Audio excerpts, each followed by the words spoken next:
मैं सबसे पहले तो अपनी आपत्ति दर्ज कराना चाहता हूं।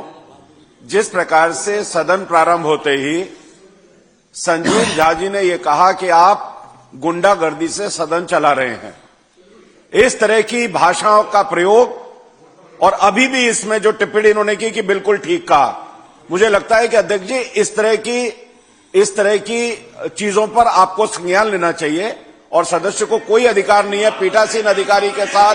आप बैठिए। पीठासीन अधिकारी के पास कोई अधिकार नहीं है। प्रदूषण के मामले पे आज चर्चा मैं करवा के रहूंगा, इसलिए विपक्ष से मेरा अनुरोध है शांति बनाए रखें, सभी सदस्य शांति बनाए रखें। आज प्रदूषण जैसे मुद्दे पर भी, महत्वपूर्ण मुद्दे पर या विस्तार से चर्चा होने वाली है और आप सबको उसमें भाग लेना है। शुरू करिए। आप बैठिए बैठिए बैठिए बैठिए बैठिए बैठिए बैठिए बैठिए शुरू करिए आप। मैं 280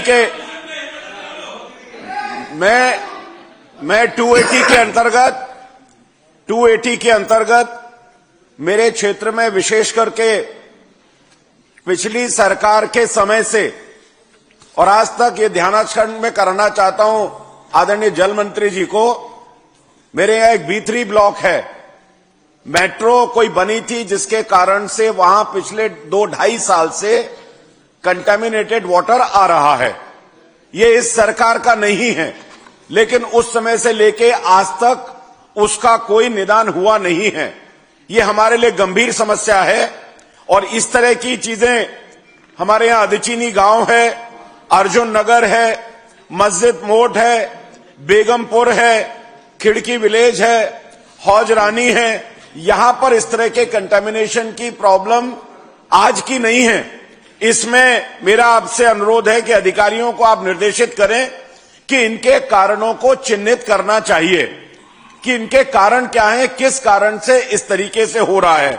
मेरा मानना है कि पिछले 10 वर्षों में लगभग 40-50 वर्ष पुरानी जो सीवर लाइन है और 10 वर्षों में पानी की लाइन की लाइफ पूरी हो जाती है, लेकिन वो 25-30 सालों से चेंज नहीं हुई है। उसके कारण से घरेलू कनेक्शनों में पानी मिलकर के आता है। इस पर संज्ञान लिया जाना चाहिए। ये बहुत बड़ी गंभीर समस्या है जिससे लोगों को साफ पानी देने में हम सफल हो पाएं। मेरी विधानसभा में 2 कैंप भी हैं, जिसमें एक इंदिरा कैंप है और उसमें एक वाल्मीकि कैंप है। इंदिरा कैंप में हर घर के अंदर नल लगा हुआ है, लेकिन वाल्मीकि कैंप में 4 घर के ऊपर, 3 घरों के ऊपर एक नल है। आप अधिकारियों को निर्देशित करें कि हर घर, जो प्रधानमंत्री जी की योजना है, उस योजना को साकार करते हुए हर घर के अंदर नल लगना चाहिए और हर झुग्गी में पानी मिलना चाहिए। ये उनके साथ न्याय होना चाहिए। उसके बाद अंत में मैं ये कहना चाहता हूं कि मेरी विधानसभा में पानी का जो डिस्ट्रीब्यूशन है, वो डिस्ट्रीब्यूशन तर्क संगत नहीं है। कहीं पानी 4 घंटे मिल जाता है, कहीं पानी 2 घंटे मिल जाता है और कहीं पानी कम प्रेशर से केवल आधा घंटे ही आता है और कहीं पर 15 मिनट भी आता है। तो इसलिए वो सुबह शाम मिलाकर रात को मिलाकर के है। इसलिए हाँ, वो सारा में इसलिए 4 घंटे ऐसे नहीं है मंत्री जी, ऐसे नहीं है। वो कभी आधा घंटे आ गया, कभी सुबह आ गया, कभी दिन में आ गया। तो मेरा केवल इतना कहना है कि न्याय संगत बंटवारा, पानी का डिस्ट्रीब्यूशन प्रॉपरली होना चाहिए। अधिकारियों को आप पुरानी लाइनों को बदलने के लिए निर्देशित करें और खास करके पीने के पानी की लाइन जिनकी लाइफ 10 साल से ऊपर हो चुकी है, उनको तुरंत बदलवाना चाहिए। ये पिछली सरकार की करनी थी, जिसका खामियाजा आज हम भुगत रहे हैं। माननीय सदस्य श्री हरीश खुराना जी। धन्यवाद अध्यक्ष जी। मैं आपका ध्यान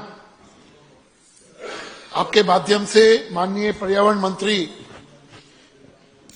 की तरफ ध्यान दिलाना चाहता हूं कि मेरी विधानसभा मोती नगर के अंदर, मैं आपको वार्निंग दे रहा हूं, आप लगातार सदन को बैठ जाइए बैठ जाइए। मार्शल्स इनको बाहर ले जाइए। जाओ यार। नहीं, मार्शल्स कुलदीप कुमार को बाहर ले जाइए रिमाइंडर सेशन के लिए। पॉल्यूशन से क्यों डर रहे हो? बाहर ले जाइए। मार्शल जरनैल सिंह को बाहर ले जाइए। जरनैल सिंह को रिमाइंडर सेशन के लिए बाहर ले जाइए। चलिए चलिए, मैं बस आगे शुरू करिए। हरीश खुराना जी बोलिए, शुरू करिए आप। मैं आपका ध्यान, अध्यक्ष जी। हरीश खुराना जी, दोनों को रिमाइंडर सेशन के लिए बाहर। चलिए बैठिए, बैठिए आप। मैं आपका ध्यान। बैठिए बैठिए, चलिए शुरू करिए। अध्यक्ष जी,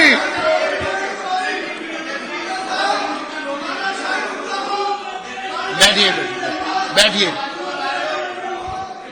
हरीश खुराना जी, शुरू जी, करिए अध्यक्ष जी। शुरू करिए। मैं आपके माध्यम से मैं माननीय पर्यावरण मंत्री जी का ध्यान मेरे क्षेत्र में चलिए। जोहार कैंप और चूनाभट्टी के अंदर चल रहे अवैध मार्बल कटिंग का जो व्यवसाय चल रहा है उसकी तरफ ध्यान दिलाना चाहता हूं।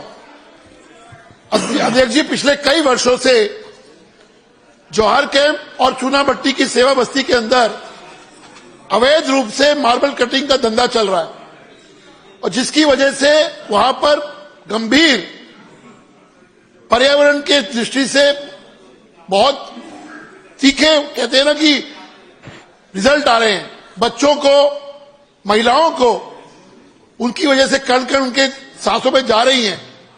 मैं निवेदन करूंगा आपके माध्यम से पर्यावरण मंत्री जी को कि तुरंत से तुरंत वहां पे कार्रवाई की जाए और जो बिल्डिंगें वहां चल रही हैं, जो घर वहां पे अवैध रूप से मार्बल कटिंग के रूप में वहां चल रहे हैं, उनको सील भी किया जाए और जिनके संरक्षण में चल रहे हैं उन पर तुरंत कार्रवाई होनी चाहिए।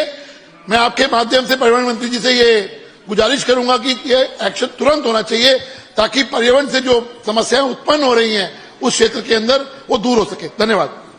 देखिए, मैं सभी सदस्यों से अनुरोध करूंगा, आज पॉल्यूशन जैसे महत्वपूर्ण विषय पर चर्चा होनी है और विपक्ष से विशेष रूप से अनुरोध है कि वो पॉल्यूशन पर चर्चा होने दें। यहां विस्तार से दिल्ली इस पूरी समस्या के बारे में सदन में अपेक्षा करती है कि यहां से चर्चा और सदस्य उसमें भाग लें और उस पर मुख्यमंत्री जी भी पूरी विस्तार से बातचीत करें। तो इतना महत्वपूर्ण विषय है। सदन की कार्रवाई पहले ही एक दिन हमें बढ़ानी पड़ी है इसलिए क्योंकि सदन चल नहीं पाया। आज भी फिर वही स्थिति अगर विपक्ष यहां पर करेगा या कोई भी सदस्य करेगा तो वो उसको टॉलरेट नहीं किया जाएगा। इस पे आप संज्ञान लीजिए। वो ले लिया, रिमाइंडर ऑफ द सेशन के लिए जो है वो सभी को यहां से दोनों को निष्कासित कर दिया गया है। आगे चलिए। माननीय सदस्य श्री उमंग बजाज जी। आदरणीय अध्यक्ष जी, मैं आपके माध्यम से दिल्ली के खेल मंत्री जी व शिक्षा मंत्री जी का ध्यान आकर्षित करना चाहूंगा। अध्यक्ष जी, दिल्ली की आबादी में से लगभग 40% आबादी युवा शक्ति की है और ये वो युवा शक्ति है जो हमारे देश का भविष्य भी है। परंतु जब इनके खेलने के या फिजिकल एक्टिविटीज के स्थान की बात आती है तो इनके लिए ना के बराबर स्थान है। ज्यादातर जितने भी पार्क्स है ऑर्नामेंटल घोषित हो चुके हैं, जितने खाली ग्राउंड्स थे वो जिन विभाग के उनके द्वारा इस्तेमाल किए जा रहे हैं। तो आपके माध्यम से मेरा खेल मंत्री जी और शिक्षा मंत्री से निवेदन है कि दिल्ली सरकार के जितने भी स्कूल हैं जहां पे प्ले ग्राउंड की सुविधा है तो स्कूल टाइमिंग के बाद मेरे भाई बहनों को वहां पे खेलने की फिजिकल एक्टिविटी की अनुमति दी जाए। इसके लिए पॉलिसी बनाई जाए या फिर जो भी जोनल डीडीज है उनके द्वारा आदेश किए जाए, क्योंकि ये बहुत प्रभावशाली युवा पीढ़ी है तो इनको इस चीज का लाभ मिलना चाहिए। आपने मुझे बोलने का मौका दिया, बहुत बहुत धन्यवाद। माननीय सदस्य श्री मनोज कुमार शौकीन।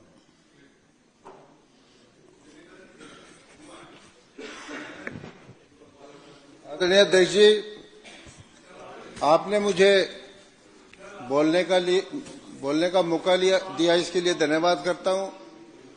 अध्यक्ष जी, पिछले लगभग 11 महीने से प्रत्येक स्कूल में गए हम और जो सरकार विश्व स्तरीय स्कूल बनाने के दावे कर रही थी और जिस सरकार ने हजारों करोड़ के घोटाले किए, जब मैंने जाकर के बिल्डिंगों को देखा तो उसका हाल ये निकला।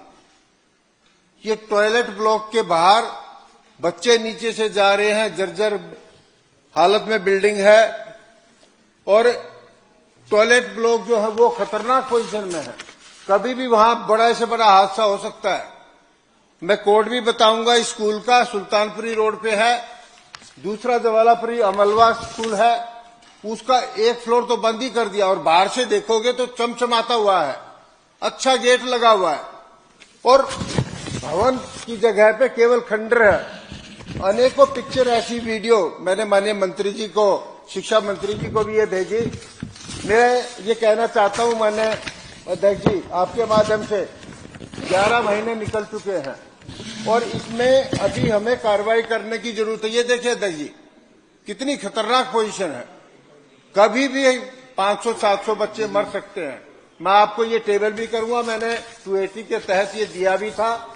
मैं ये चाहता हूं कि पीडब्ल्यूडी को भी हमने बहुत बार लिखा है और क्योंकि देखरेख पीडब्ल्यूडी करती है सभी स्कूलों की, और माननीय मंत्री जी के माध्यम से माननीय मुख्यमंत्री जी को भी, शिक्षा मंत्री जी को भी ये कहना चाहता हूं कि बगैर किसी डिले किए ऐसे स्कूल जिनकी बिल्डिंग जर्जर हालत में है उनको तुरंत रिपेयर किया जाए।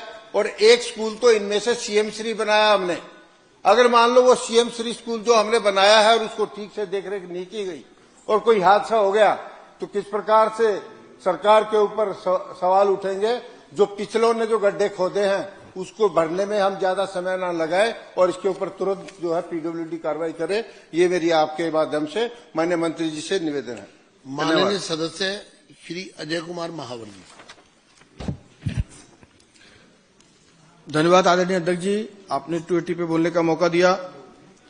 मैं लोक निर्माण विभाग मंत्री जी से आग्रह करना चाहता हूं और उनसे पूछना चाहता हूं, गोंडा विधानसभा का एक महत्वपूर्ण स्थान है, चौक है जो करावल नगर विधानसभा से भी एडजॉइनिंग है, खजूरी चौक। हमारी जनता की, पूरे क्षेत्र की जनता की, पूरे नॉर्थ ईस्ट डिस्ट्रिक्ट की जनता की मांग है कि इस चौराहे का नाम भारत रत्न पूर्व प्रधानमंत्री, राष्ट्र नायक, कवि हृदय, भारत रत्न आदरणीय श्रद्धेय अटल बिहारी वाजपेयी जी के नाम पर इस चौक का नाम अटल चौक रखा जाए। और इसमें उस चौक पर चूंकि पर्याप्त स्थान है, गोल चक्कर पर अटल जी की एक भव्य प्रतिमा उस पर लगाई जाए, जो अटल जी राष्ट्र सेवा, सुशासन, लोकतांत्रिक मूल्य, उसकी विरासत को सम्मान देते हुए और जिस प्रकार से उन्होंने राजनीति में राजनीतिक मूल्यों का जीवन का पालन किया, तो हम चाहते हैं, हमारी क्षेत्र की जनता चाहती है कि इस चौक का नाम अटल चौक किया जाए। मेरा सरकार से निवेदन है, संबंधित विभाग से समन्वय करके नाम परिवर्तन कर अटल जी की प्रतिमा की औपचारिक प्रक्रिया प्रारंभ की जाए और समयबद्ध कार्य योजना प्रस्तुत की जाए, ताकि हमारी गोंडा विधानसभा और नॉर्थ ईस्ट डिस्ट्रिक्ट के सभी जनता की भावनाओं का सम्मान हो सके और ये हमारे क्षेत्र की एक प्रेरक पहचान बन सके। धन्यवाद। माननीय सदस्य श्री संजय गोयल जी।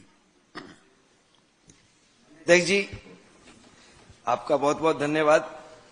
मैं अपनी विधानसभा शाहदरा के एक अत्यंत महत्वपूर्ण और गंभीर जनहित के जुड़े विषय की ओर आपका ध्यान आकर्षित करना चाहता हूं और माननीय मंत्री लोक निर्माण विभाग जी के समक्ष रखना चाहता हूं कि हमारे यहाँ बड़ा इंडस्ट्रियल एरिया है, फ्रेंड्स कॉलोनी इंडस्ट्रियल एरिया और झेलमन इंडस्ट्रियल एरिया, और इसमें रोड नंबर 58 और रोड नंबर जो 64 है, मेट्रो फ्लाईओवर और रोड अंडर ब्रिज के नीचे से जा रही है, उसके चौड़ीकरण और विकास हेतु प्रस्तावित थी।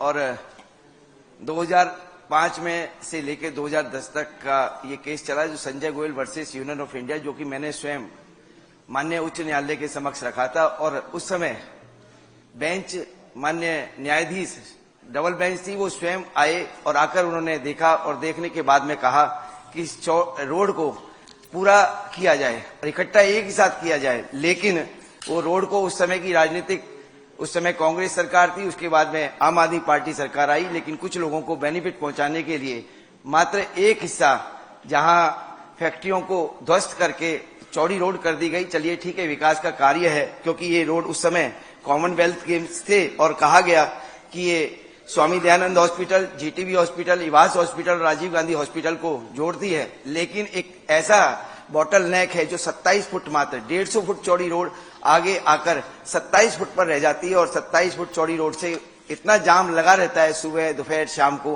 क्योंकि वहां इंडस्ट्रियल एरिया होने के बावजूद आज तक वो लिंक रोड नहीं बनी। 2010 में जबकि ये केस माननीय उच्चतम न्यायालय में भी गया, वहां भी पीडब्ल्यू के उस समय विभाग ने ये एफिडेविट दिया कि हम इसको पूरा करेंगे, लेकिन उस कोर्ट की कंटेम्प्ट ऑफ कोर्ट के लिए भी हमने अप्लाई किया, लेकिन आज तक वो रोड चौड़ी नहीं हुई, जिसकी वजह से वहां कई बार एम्बुलेंस हैं वो फंस जाती हैं, प्लस जाम रहता है।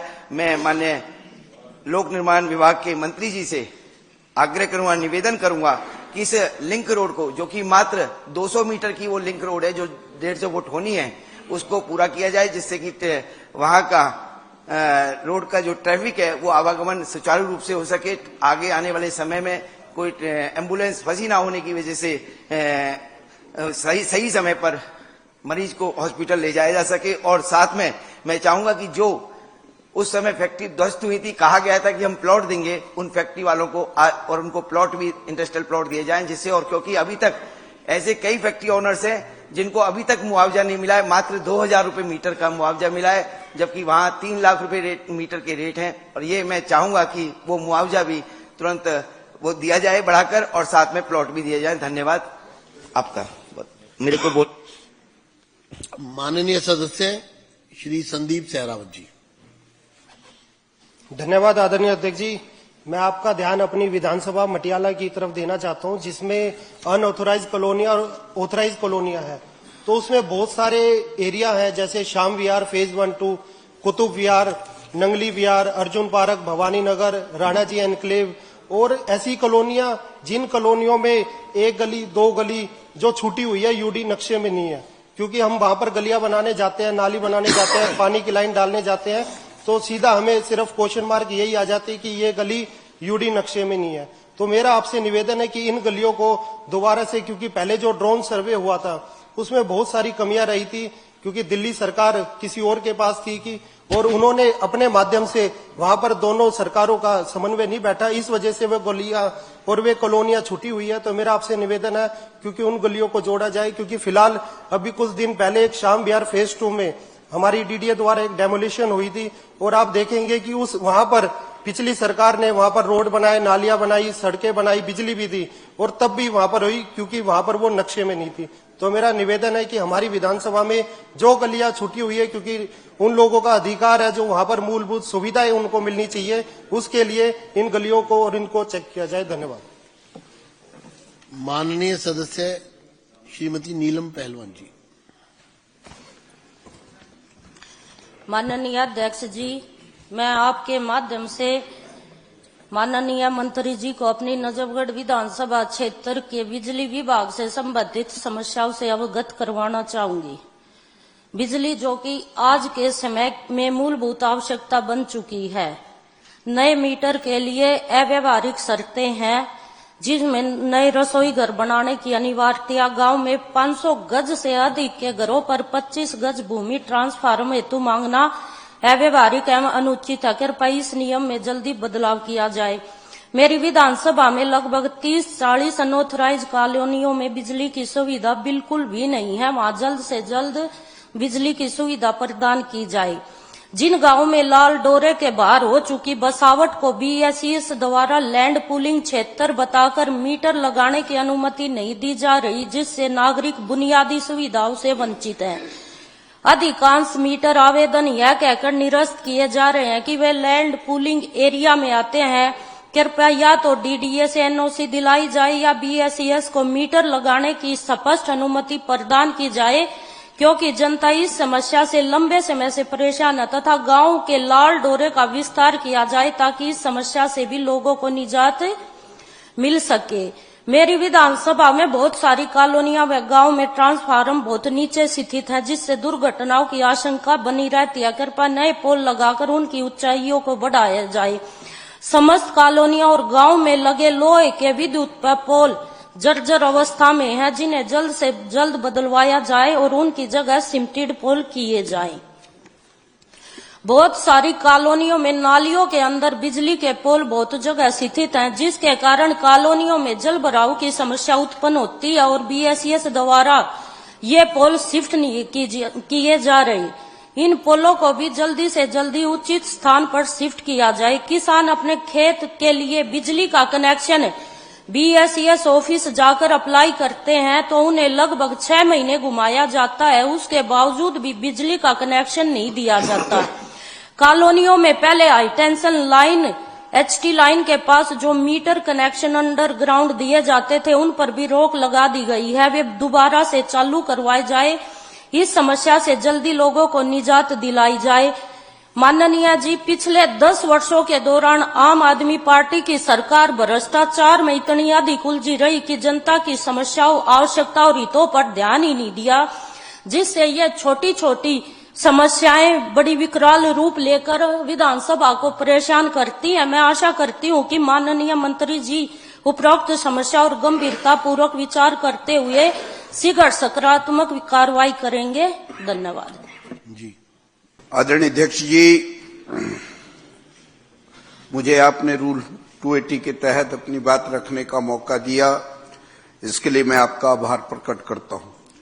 अध्यक्ष महोदय, करावल नगर विधानसभा व मुस्तफाबाद विधानसभा दोनों के लिए भजनपुरा से लेकर के करावल नगर से लेकर के शिव विहार तिराया और शिव विहार तिराया से लेकर के ब्रिजपुरी तक एक रोड जाती है और जिस रोड को लाइफलाइन रोड के नाम से जाना जाता है और दोनों विधानसभाओं के बीचों बीच में है।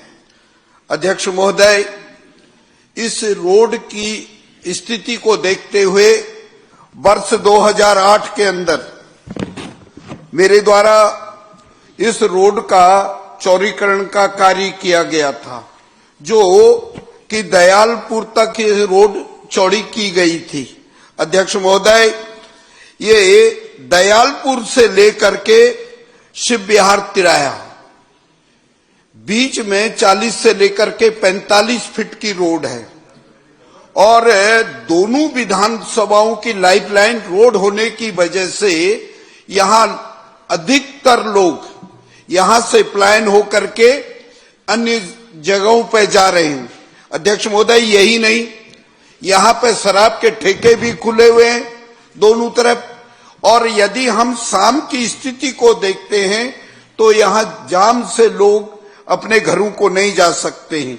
मेरा आपसे एक करबद्ध प्रार्थना है आपके माध्यम से मंत्री जी से कि दयालपुर से लेकर के शिव विहार तिराहे का जो शेष रोड रह गया था, अब सारी परिस्थितियां अनुकूल हैं, लोग काम करवाना चाहते हैं, जल्दी से जल्दी इस रोड को पूरा किया जाए। यही नहीं अध्यक्ष महोदय, इस रोड का डिमार्केशन वगैरह सारा हो गया है और डिमार्केशन के बाद इस रोड को तोड़ा जाना है।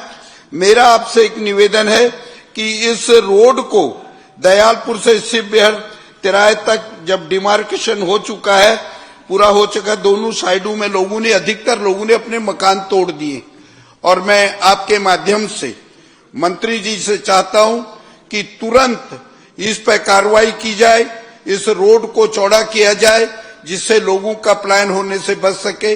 आपने मुझे बोलने का मौका दिया, आपका आभार। माननीय सदस्य श्री जितेंद्र महाजन। अब मैं कुछ समय और 280 पर माननीय सदस्य श्री गजेंद्र दलाल।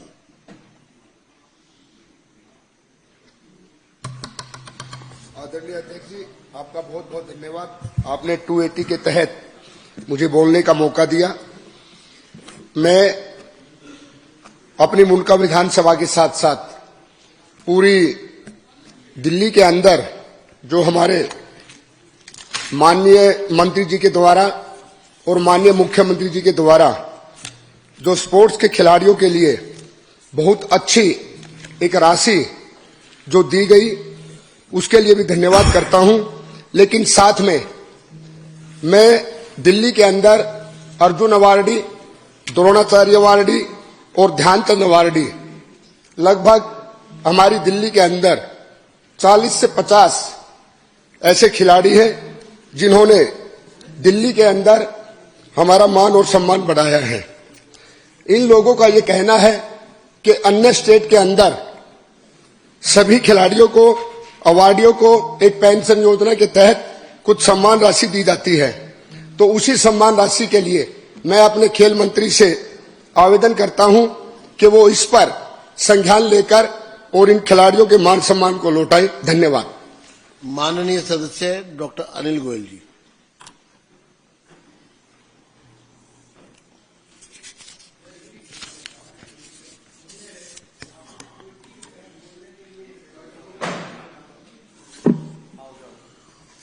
मुझे अवसर दिया, मैं इसका धन्यवाद करना चाहता हूं और अपनी विधानसभा में 280 के तहत माननीय मंत्री जी, उद्योग मंत्री जी का ध्यान कृष्णानगर विधानसभा सहित दिल्ली के रिहायशी इलाकों में चल रहे हाउस होल्ड इंडस्ट्रीज की समस्याओं की ओर आकर्षित करना चाहता हूं। वर्तमान नियमों के अनुसार इन क्षेत्रों में केवल 10 किलोवाट और 10 कर्मचारियों तक ही काम करने की अनुमति है। यह दशकों पुराने नियम आज की आधुनिक मशीनों और बढ़ती जरूरतों के लिए अपर्याप्त है। इन प्रतिबंधों के कारण लघु उद्योग पड़ोसी राज्य हरियाणा और उत्तर प्रदेश की ओर पलायन कर रहे हैं, जिससे दिल्ली को राजस्व का नुकसान और युवाओं को बेरोजगारी का सामना करना पड़ रहा है। अतः मेरा आग्रह है कि इस समय की मांग देखते हुए घरेलू उद्योगों हेतु बिजली लोड की सीमा बढ़ाकर 15 किलोवाट और कर्मचारियों की सीमा कम से कम 15 या 20 तक करने हेतु नियमों में आवश्यक संशोधन किया जाए, क्योंकि व्यापार के पलायन से दिल्ली सरकार को राजस्व का भी नुकसान हो रहा है और रोजगार के अवसर स्थानीय युवाओं को निश्चित रूप से कम हो रहे हैं। यदि समय रहते इन नियमों में बदलाव नहीं किया गया तो दिल्ली का लघु उद्योग समाप्त हो सकता है। अध्यक्ष जी, मैं एक बार फिर आपसे अनुरोध करता हूं कि आपके माध्यम से मंत्री जी इस मामले में हस्तक्षेप करें और घरेलू उद्योगों को 15 किलोवाट 15-20% करने की अनुमति दें। धन्यवाद। एक तो मैं माननीय सदस्यों से अनुरोध करूंगा, डॉक्टर साहब जो नोटिस आपने दिया था उससे आप अलग बोल रहे हैं। कृपया जो नोटिस आप देंगे उसी विषय पर ही बोलना है आपने, जो लिखकर आपने दिया है। आज मैंने अलाउ कर दिया गजेंद्र जी को भी और अनिल जी को भी, लेकिन नहीं, जो आपने आज ड्रॉ में डाला था उस पर ही आपको करना है। ठीक है। माननीय सदस्य श्री प्रद्युमन सिंह राजपूत।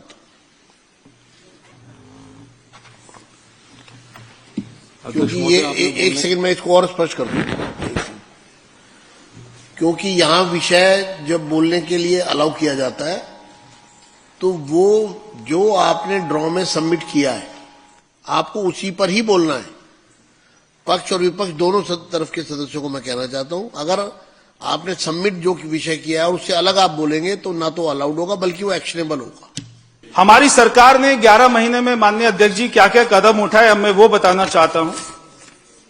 मैं इस सदन के समक्ष इन सभी मुद्दों को विस्तार पूर्वक प्रस्तुत करना चाहता हूं और बताता हूं कि हमारी सरकार ने पिछले 11 महीनों में जनहित में कौन कौन से महत्वपूर्ण त्वरित और निर्णायक कदम उठाए हैं।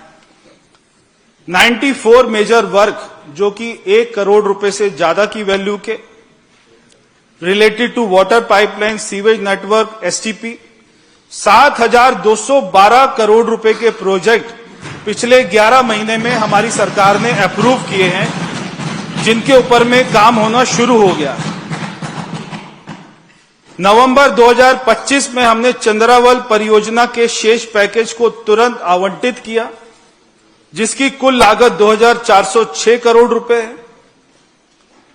मतलब सरकार का 303 करोड़ रुपए से 713 करोड़ रुपए, 399 करोड़ रुपए जो पिछली सरकार ने सारे कार्यों को लंबित किया, इससे सरकार को नहीं दिल्ली की जनता को 399 करोड़ रुपए का अतिरिक्त बोझ उठाना पड़ा।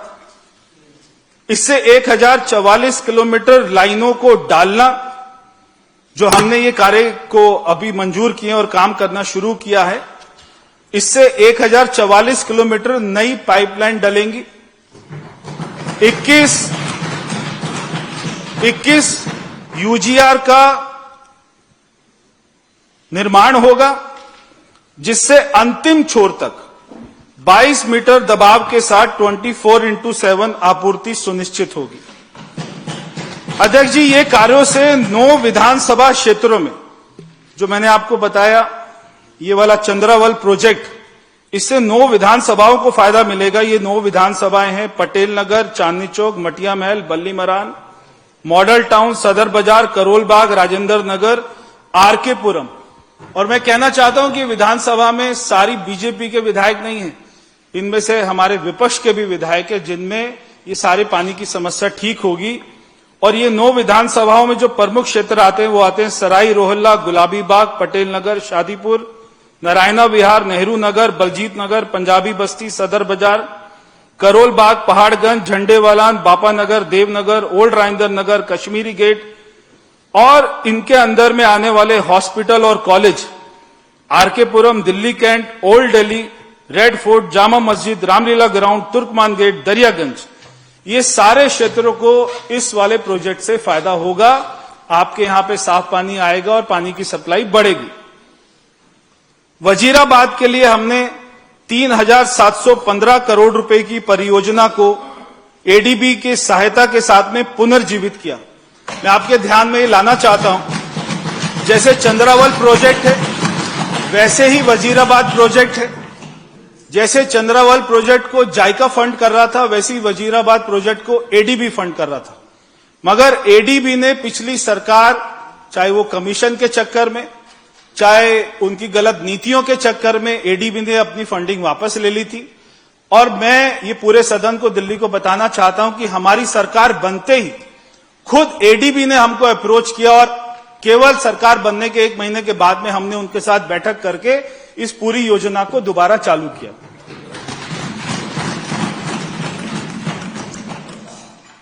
हमारी सरकार फरवरी में बनी थी और 28 अप्रैल 2025 को हमने पहली बैठक कर ली थी।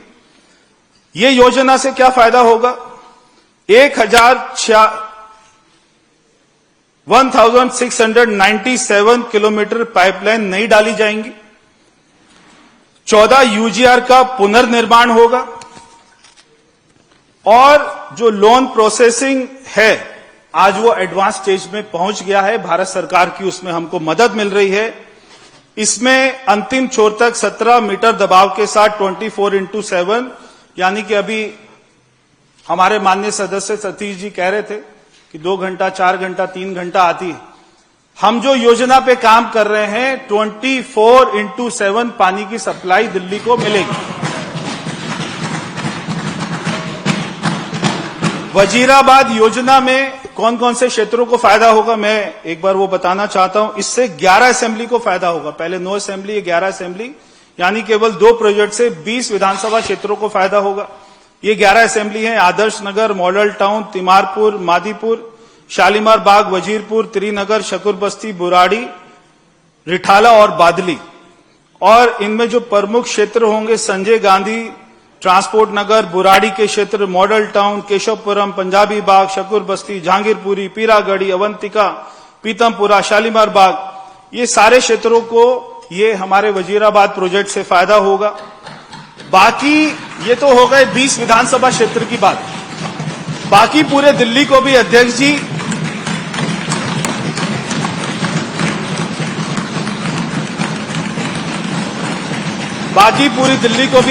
इसके बाद हमारी योजना को हमने शेष दिल्ली को 6 जोन में विभाजित किया है: east, north east, north west, west, south, south west. जो पुरानी डीपीआर बनी थी उसमें हमने नए कंसल्टेंट की नियुक्ति प्रक्रिया चालू कर दी है। इससे 4200 किलोमीटर नई लाइनों का प्रतिस्थापन, 54 यूजीआर नए बनेंगे, 1346 डीएमए नए बनेंगे और सभी का उद्देश्य शहर व्यापी 24x7 आपूर्ति, एनआरडब्ल्यूए का 15% तक कम करना और स्काडा से निगरानी करने का है।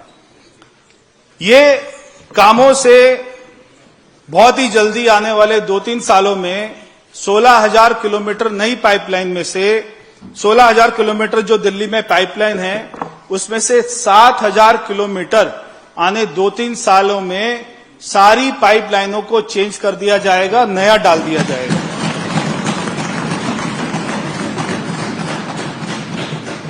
मैं आपको हमारी सरकार की कुछ जो हमारी प्रमुख उपलब्धियां हैं उसके बारे में जो काम हो चुके हैं। 3 हमने नए प्राथमिक यूजीआर चालू किए गए, इसमें एक पल्ला में किया गया जिसमें 37 MLD और ये यूजीआर से खेड़ा कला, नंगली पूना, लिबासपुर, कादीपुर, इब्राहिमपुर, बख्तावरपुर, ताजपुर कला, अकबरपुर, माजरा, पल्ला, झंगोला, संगूरपुर, होलंबी कला, ये सारे क्षेत्रों को फायदा मिलेगा। दूसरा यूजीआर बिजवासन में 9 MLD का, इससे बिजवासन, कापासेड़ा, सलाहपुर और समालखा आदि क्षेत्रों को फायदा मिलेगा। और तीसरा सिरसपुर में 12 MLD का, इससे खेड़ा कला, नंगली पूना, कादीपुर, लिबासपुर, इब्राहिमपुर, ये सारे क्षेत्रों को फायदा मिलेगा। अध्यक्ष जी, हमारी सरकार बनने के बाद में अनाधिकृत कॉलोनी में जट वो कौन कौन से क्षेत्र हैं जहां पे हमने वाटर पाइपलाइन को कमीशन कर दिया है। ये क्षेत्र है नांगलोई जल आपूर्ति क्षेत्र में निम्नलिखित कॉलोनियों को हमने अधिसूचित किया। कोटला विहार फेज 2, कोटला विहार फेज 1, आकाश विहार, रनोला, ये वाला विकासपुरी विधानसभा क्षेत्र में। इसके बाद में प्रताप विहार, सत्तम विहार फेज 2। हमारी सरकार ने 11 महीने में 262 नए ट्यूबवेल चालू कर दिए हैं, जिससे 9 MGD हमको ज्यादा पानी मिल रहा है। और इसी के साथ साथ 200 किलोमीटर की नई पाइपलाइन पिछले 11 महीनों में डाल दी गई है, शुरू हो गई है। बाकी पाइपलाइनों को डालने का काम चालू हो गया है। बहुत सारे टेंडर हमारे हो गए हैं और जल्दी हमारे काम चालू हो जाएंगे। इसके साथ जो बहुत ही महत्वपूर्ण था, ट्रंक सीवर। दिल्ली में कई दशकों तक इसकी सफाई नहीं हुई, 15-15 सालों से एक बार भी ट्रंक सीवर की सफाई नहीं हुई। हमारी सरकार ने सरकार बनते ही 170 करोड़ रुपए की लागत से 100 किलोमीटर ट्रंक सीवर पाइपलाइन की सफाई और डीसिल्टिंग का काम शुरू कर दिया है। अध्यक्ष जी, दिल्ली में लाखों घर हैं जो कि अनऑथराइज कॉलोनी और गांव में है, जहां पे सीवर लाइन अभी तक पिछली सरकार नहीं डाल पाई थी और सबके घरों में सेप्टिक टैंक बने हुए हैं। वो सेप्टिक टैंक का भी हमारी सरकार ने संज्ञान लेते ही, पहले प्राइवेट टैंकर आते थे, 3-3 हजार रुपए लेते थे, उनका गंद उठाते थे और गंद उठाकर हमारी गाइडलाइन ये होती थी कि सबको एससीपी प्लांट में डाला जाए, मगर वो एससीपी पे उनको नहीं लेकर जाते थे और वो आसपास के नालों में डालते थे, जिससे यमुना का भी प्रदूषण बढ़ता था और हमारे भूजल का भी प्रदूषण बढ़ता था। हमारी सरकार ने आती बहुत बड़ा कदम उठाया। 300 नए टैंकर की नियुक्ति बहुत ही जल्दी हो जाएगी। इससे दिल्ली वासियों को जो उनका सेप्टिक टैंक साफ कराना पड़ता है, हम उनको फ्री फैसिलिटी देंगे, किसी को 3,000 रुपए देने की जरूरत नहीं है। हमारी सरकार का यह संकल्प है कि जब तक पूरे दिल्ली को सीवर लाइन से एक एक घर को अनऑथराइज कॉलोनी में, गांव में, झुग्गी झोपड़ी में एक एक घर को सीवर लाइन से नहीं जोड़ दिया जाता, तब तक उन लोगों को एक भी रुपया सेप्टिक टैंक को साफ करने के लिए देने की जरूरत नहीं है। दिल्ली जल बोर्ड, दिल्ली सरकार पूरी तरीके से ये सेवा उनको मुफ्त में देने जा रही है। इसके अलावा मशीन की अगर मैं बात करूं तो हमने 506 सीवर सफाई मशीनें तैनात की। इनमें 30 सुपर सकर मशीनें और 16 जेटिंग कम सक्शन मशीन भी शामिल है, ताकि सीवर सिस्टम की नियमित सफाई सुनिश्चित हो और जल दूषण के जोखिम को न्यूनतम किया जा सके। पानी की उपलब्धता के बारे में मैं कहना चाहता हूं कि हमारे जो 9 WTP हैं, इनमें से हमको 865 MGD पानी मिलता है और जो हम ये सारे ट्यूबवेल के जरिए भूजल से निकालते हैं, हमको 135 MGD यानी कि 1000 MGD पानी रोज दिल्ली वासियों के लिए उपलब्ध होता है, मगर इसमें 250 MGD का गैप है। इसके लिए भारत सरकार, हमारे प्रधानमंत्री जी, हमारे गृह मंत्री जी, हमारी मुख्यमंत्री जी 1 दर्जन से ज्यादा बैठक कर चुके हैं और जो हिमाचल प्रदेश के साथ में 2019 में हमारा MOU साइन हुआ था, जिसमें हिमाचल प्रदेश ने हमको 113 MGD पानी अतिरिक्त देने के लिए कहा था, वो भी लंबित हो गया था। उसके लिए भी हमने बैठक करी है और अगर ईश्वर का आशीर्वाद रहा तो बहुत जल्दी हमको हिमाचल से 113 MGD अतिरिक्त पानी मिलेगा। इसके साथ साथ हमारी हरियाणा और उत्तर प्रदेश के राज्यों से, उनके मुख्यमंत्री से, चीफ सेक्रेटरी से बात हुई है, ताकि जो उनके क्षेत्रों में इरिगेशन पर्पस के लिए ड्रिंकिंग वाटर का यूज होता है, हमने कहा है कि हम आपको अपने एसटीपी का अच्छा, क्योंकि अभी हमने क्वालिटी अपग्रेडेशन भी किया है, हम आपको अच्छा साफ पानी देंगे आपके इरिगेशन पर्पस के लिए। मगर जो पानी वहां से गंगा यमुना में से वो अपने इरिगेशन पर्पस में लेके आते हैं, कृपया उस पानी को हमको पीने के लिए दे दें और हमारे ट्रीटेड वाटर को अपने इरिगेशन पर्पस के लिए ले लें। इसके लिए 51 क्यूसेक पानी के लिए हमारी उनसे बात चल रही है।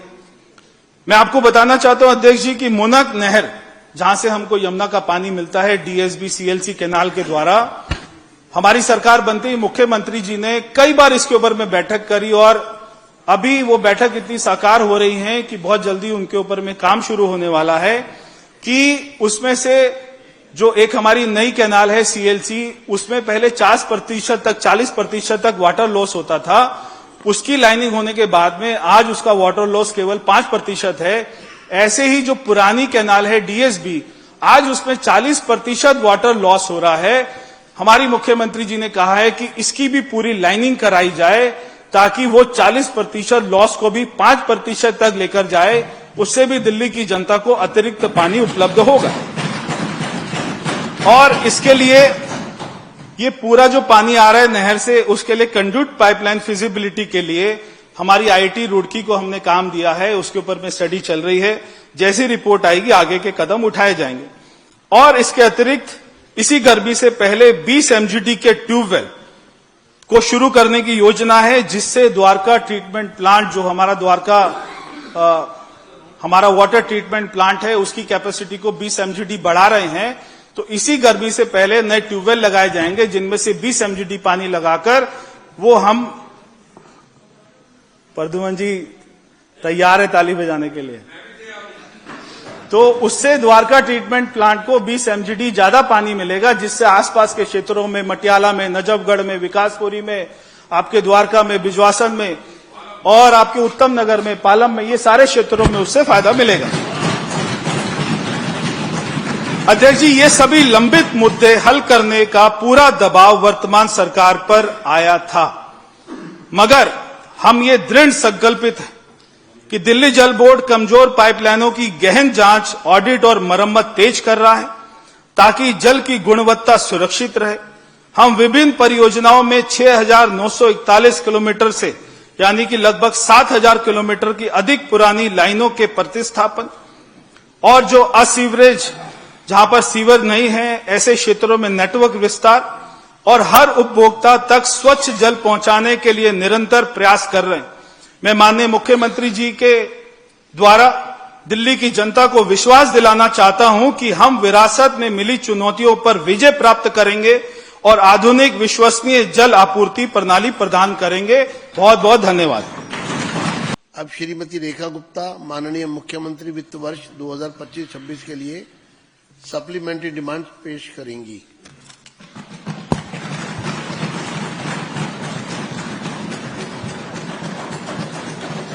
अध्यक्ष महोदय,